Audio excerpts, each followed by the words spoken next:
نہیں یہ دیکھیں یہ بڑا امپورٹنٹ سروے ہے. اب اس میں کہا جا رہا ہے کہ 90% لوگ ایسے ہیں جن کو مایوسی ہوئی یا پھر ان کو امید نہیں ہے کہ چیزیں بہتر ہوں گی. اب یہ سمجھنے کی چیز ہے، دیکھیں جو امید ہوتی ہے نا یہ اتنی ضروری ہے امید کہ مرنے والا شخص جو بستر مرگ پہ بھی پڑا ہو، جس کو پتا ہو کہ میں مرنے والا ہوں، وہ آپ کو سب کچھ دے دے گا لیکن اپنی جینے کی امید آپ کو نہیں دے گا. جائیداد دولت سب کچھ دے دے گا لیکن وہ یہ امید آپ کو نہیں دے گا کہ جناب ہو سکتا ہے میں ابھی بھی بچ جاؤں. تو جب آپ کسی کی امید مار دیتے ہیں نا تو آپ زندہ شخص کو ختم کر دیتے. جس قوم کے اندر اگر 90% لوگ یہ سمجھ رہے ہیں کہ اب آگے کوئی امید نہیں ہے تو پھر کس طریقے سے اس قوم کو ہم آگے لے کے چلیں گے؟ وہاں پہ کیسے ہم ترقی لے کے آئیں گے؟ وہ آپ کچھ اور نہیں دے سکتے تو کم از کم امید تو دے دیں نا. دیکھیں بہت ساری چیزیں ایسی ہوتی ہیں جس میں آپ مسائل کا حل نہیں نکال سکتے لیکن آپ کم از کم ان کو امید دے دیتے ہیں. اور یہ امید مختلف ذرائع سے آپ کو ملتی ہے. کبھی فائنینشل ذرائع سے ملتی ہے، آپ کے کانسٹیٹیوشن سے آپ کو ملتی ہے، آپ کے ڈیموکریٹک رائٹس سے آپ کو ملتی ہے، انصاف سے آپ کو ملتی ہے. آپ عدالتوں میں جاتے ہیں وہاں سے آپ کو امید ملتی ہے کہ میرے حقوق کا تحفظ یہ کریں گی. آپ الیکشن پیریڈ آتا ہے تو آپ کو الیکشن کمیشن سے امید ہوتی ہے کہ یہ صاف اور شفاف الیکشنز کروائیں گے. آپ کو آپ کے آئین سے یہ امید ہوتی ہے کہ جب اس آئین میں لکھا ہوا ہے کہ میں تمہیں 90 یا 60 روز کے اندر یہ حق دوں گا کہ تم اپنے ووٹ کا رائٹ استعمال کرو، تو آپ کو امید ہوتی ہے کہ میں ووٹ ڈالوں گا اور وہ اس ووٹ کے ذریعے میں تبدیلی لے کے آؤں گا. لیکن آپ جو ہے 13 مہینے 2 صوبوں میں انتخابات نہیں کرواتے تو ہر لیول پہ تو ہم لوگوں کی امید کو کل کر رہے ہیں. جب آپ لوگوں کو اس کی امید کو اس طرح ماریں گے تو پھر کس طریقے سے آپ اس کے اوپر جو ہے خوشحالی کی عمارت کھڑی کریں گے؟ تو یہ سوچنے کا مقام ہے سب کے لیے، تمام سیاسی جماعتوں کے لیے، جتنے بھی لوگ جو ہیں جو اس سسٹم کے اندر سب کچھ کرتا دھرتا ہیں، ان کو سوچنے کی ضرورت ہے. کم از کم اس عوام کے پاس جو آخری چیز ہے وہ شاید کوئی امید ہو، ان کو کم از کم ان کی امید تو زندہ کرنے کی کوشش کریں نا. باقی چیزیں بعد میں دیکھ لیں گے. دیکھیں اطہر کاظمی صاحب، یہ میں متفق ہوں کہ ہمارے ہاں جو نوجوانوں کی اور آپ مجھ سے متفق ہوئے، میں اپنی بات واپس لیتا ہوں. جی پلیز میں اپنی بات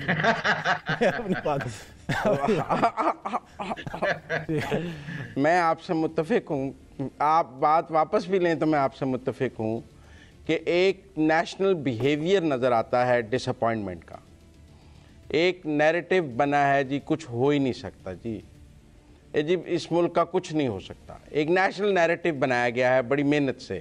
آپ جیسے دوستوں نے اس میں بہت محنت کی ہے اس نیریٹو کو بنانے کے لیے، جس میں آپ نے یہ نا امیدی پھیلائی ہے اور آپ آج اس کو انکیش کر رہے ہیں مختلف تناظر میں. مطلب آپ یہ نہیں کہہ رہے کہ نا امیدی تو تب پھیلی جب ایک سیاسی جماعت نے جمہوری اداروں کا بائیکاٹ کر دیا. اس نے نا امیدی پھیلائی کہ جی اس پارلیمان سے کچھ ہو ہی نہیں سکتا، وہ اٹھ کے باہر چلی گئی. نا امیدی تو اس نے پھیلائی جس نے چلتی حکومتیں گرا دیں کہ چلتی حکومتوں کی کوئی ضرورت نہیں ہے، میں ٹھوکر مارتا ہوں.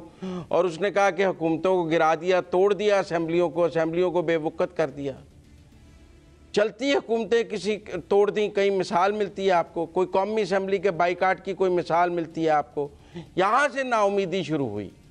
نا امیدی تب شروع ہوئی جب آپ نے روز کہنا شروع کر دیا کہ پاکستان اگلے 8 دنوں میں ڈیفالٹ کر جائے گا. آپ 7 پریس کانفرنسیں ایک دن میں کرتے تھے ایک سیاسی جماعت کہ پاکستان اگلے 7 دنوں میں ڈیفالٹ کر جائے گا. ایک لیڈر روز شام کو وی لاگ کرتا تھا کہ سری لنکا بن جائے گا پاکستان. اس نے لوگوں کے ذہن میں سری لنکا بنانا پیدا کر دیا کہ ہم ڈیفالٹ کر جائیں گے، ہم سری لنکا بن جائیں گے، ہمارا کچھ ہو ہی نہیں سکتا، ہم تباہی کی طرف جا رہے ہیں. نوجوانوں کا ذہن بنا دیا. یہ اس قوم کے ساتھ ظلم کیا گیا ہے جس کی پر کوئی بات نہیں کرتا کہ انہوں نے اپنی ذاتی اقتدار کی ہوس میں پوری قوم میں نا امیدی پیدا کر دی، کیونکہ وہ خود نا امید ہو گئے تھے اپنے اقتدار سے.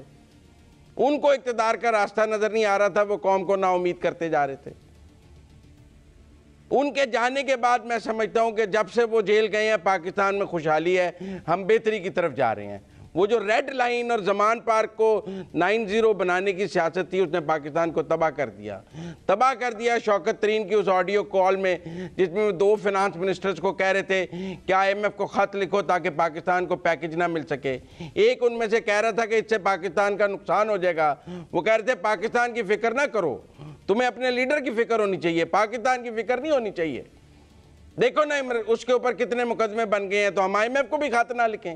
یہاں سے نا امیدی پھیلی ہے کہ جب آپ نے اپنی ذات کو پاکستان کے اوپر ترجیح دی، اپنی سیاست کو، آپ نے نوجوان نسل کا ذہن کیا بنا دیا، اور ہم آج اس کو بھگت رہے ہیں. پتہ نہیں ہمیں کیسے یہ ٹھیک کرنا پڑے گا. یہ بنیادی وجہ، آپ نے ڈائیگنوز غلط کیا ہے. آپ مرض کو علاج کے طور پہ ڈائیگنوز کر رہے ہیں، وہ مرض ہے جس کو آپ علاج تصور کر رہے ہیں. وہ اس کی وجہ ہے جنہوں نے یہ نا امیدی، آج 90% لوگ آپ کہتے ہیں کہ جی نا امیدی انہوں نے پھیلا دی ہے.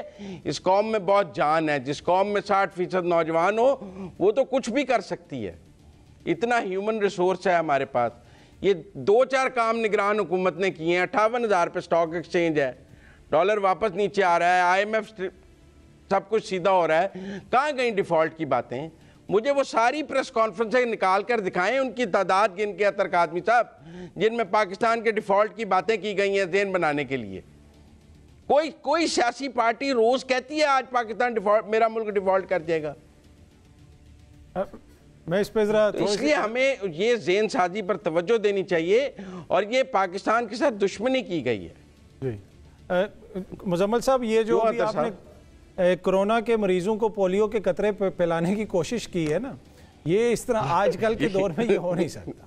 اب کون کتنا مایوس ہے یا کون کس سسٹم سے مایوس ہے، دیکھیں وہ اپنی اس مایوسی کا یا خوشی کا اظہار کس طرح کرتا ہے. وہ کسی سروے یا پول کے ذریعے تو نہیں کرے گا نا، وہ اپنا آئینی رائٹ استعمال کر کے کرے گا.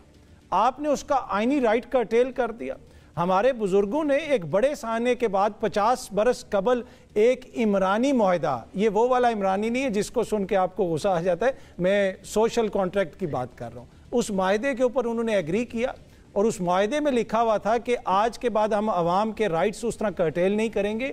یہ ان کو رائٹ ہوگا کہ اس وقت پہ وہ انتخاب کریں گے، اس وقت کے اوپر جو ہے وہ اپنے نمائندوں کو چنیں گے. آپ نے اس کو روک دیا. آپ کو امید کیا راجہ ریاض کے اندر نظر آئی؟ کیا یونانیوں کے ذہن میں جو جمہوریت کی شکل تھی اس کا مجسمہ راجہ ریاض صاحب کی شکل میں آپ کو نظر آیا؟ کیا جو سندھ ہاؤس میں لگا، کیا وہ جمہوریت کا میلہ تھا؟ کیا اس سے امید پیدا ہوئی؟ دیکھیں، امید تب پیدا ہوتی ہے جب آپ میجورٹی کو ساتھ لے کے چلتے ہیں. ایک گھر کے اندر بھی اگر آپ گھر کے لوگوں کو 4 لوگوں کو اپنے ساتھ نہ لے کے چلیں، اور گھر کا جو سربراہ ہوتا ہے وہ کہے کہ سب کچھ میری مرضی سے ہوگا، میرے مفادات کا تحفظ ہوگا، تو وہ گھر بھی نہیں چل سکتا. آپ کو اس ملک کو اگر چلانا ہے، ان سیاسی جماعتوں کو، تو عوام کے مفادات کا تحفظ کرنا پڑے گا، ان کے مفادات کی لڑائی لڑنی پڑے گی. یہاں پہ تو ذاتی نوحے سے ہم باہر ہی نہیں نکلتے کہ مجھے یہ ہو گیا، میرے خاندان کو یہ ہو گیا، میرا یہ ہو گیا. نہیں بھائی، ہم اس قوم کو اس وقت دیکھ رہے ہیں جو بیچاری آٹے کی لائنوں میں مر رہی ہے. تو خدا را اس قوم کو کوئی امید دیں، اور امید جو ہے وہ رول آف لا سے آتی ہے. وہ پہلی چیز ہے. جب تک رول آف لا اور کانسٹیٹیوشن پہ عمل درآمد نہیں ہوگا، باقی ساری باتیں جو ہیں وہ ثانوی ہیں. یہاں سے شروع کرنا پڑے گا. مزمل صاحب ٹھیک ہے. اتر آدمی صاحب